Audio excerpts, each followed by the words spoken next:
Pride and Prejudice by Muskan Dharani and Stephanie Chen. When you hear the word romance, what do you think of? Two people who are longing to be together but can't due to circumstances? Perhaps a man who falls in love with a woman after the first encounter.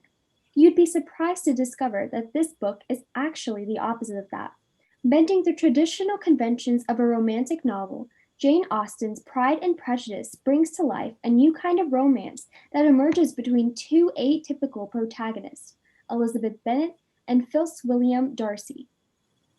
The Bennets come from a middle-class family. They're a husband and wife who bear 5 daughters, the mother desperately longing to get them married to rich men. Mr. Darcy, on the other hand, comes from a family where riches and looks down at those who may not match his stature. He is hard-headed and difficult to please and uses his elevated standing in society as a way of making decisions for his future and the future of others that lead him to make some demeaning choices against the Bennet family. Soon after Darcy realizes he is not practicing what he preaches, falling in love with Elizabeth of a lower class, a series of misconceptions, one of which where Mr. Darcy tore a promising opportunity out of the hands of the Bennet family, leaves both characters questioning their convictions. Elizabeth's preconception of Darcy and Darcy's pride may lead them to never find each other. So this is a comic that I drew digitally on my tablet to represent the theme of reputation from our book. So the comic has Charles Bingley, Mr. Darcy, Elizabeth, and her older sister Jane.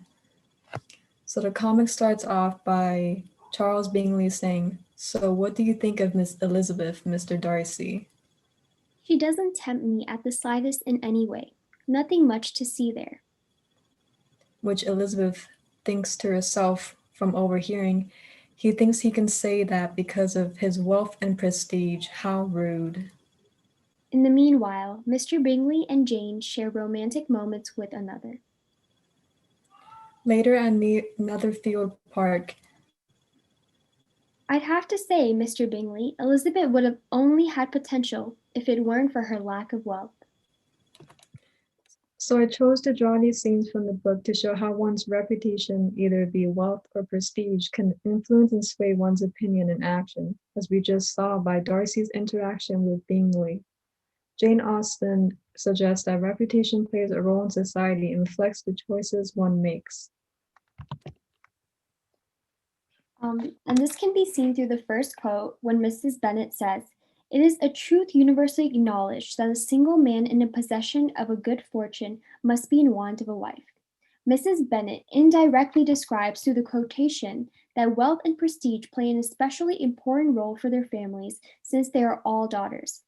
This indicates the Bennets, as they are not particularly rich, are chasing after men with a high reputation to get married to, as these women have to look to marriage for financial stability. This is also evident in the second quote when Mr. Darcy says, "She is tolerable, but not handsome enough to tempt me, and I am in no humor at present to give consequence to young ladies who are slighted by other men. You had better return to your partner and enjoy her smiles, for you are wasting your time with me." These terms characterize Darcy's reaction to the Meryton ball at Bingley's request, a friend of Darcy's, that he dances with Elizabeth. Darcy, who treats the people of Meryton as lesser beings, pompously refuses to give in to dancing with anyone not good enough for him or meets a standard of reputation. Mr. Darcy, thus establishing a standing among the entire population for pride and bad etiquette, later proves his greatest challenge in acknowledging his affection for Elizabeth. And finally, in the last quote, quote number 3, Mr. Darcy says to Elizabeth, "I did not believe her to be indifferent because I wished it. I believed it on impartial conviction, as truly as I wished it in reason. My objections to the marriage were not merely those which I last night acknowledged to have the utmost force of passion to put aside. In my own case, the want of connection could not be so great an evil to my friend as to me." Mr. Darcy acknowledges that he was seeking to sever Bingley's romance with Jane, but he defends himself by saying he did not want Bingley to be entangled in the social encumbrance of the Bennet household, with its lack of money and property. Here it is clear that the reputation of the Bennet's family contributed to the decision of Mr. Darcy that he made for his friend. Thank you. Thank you.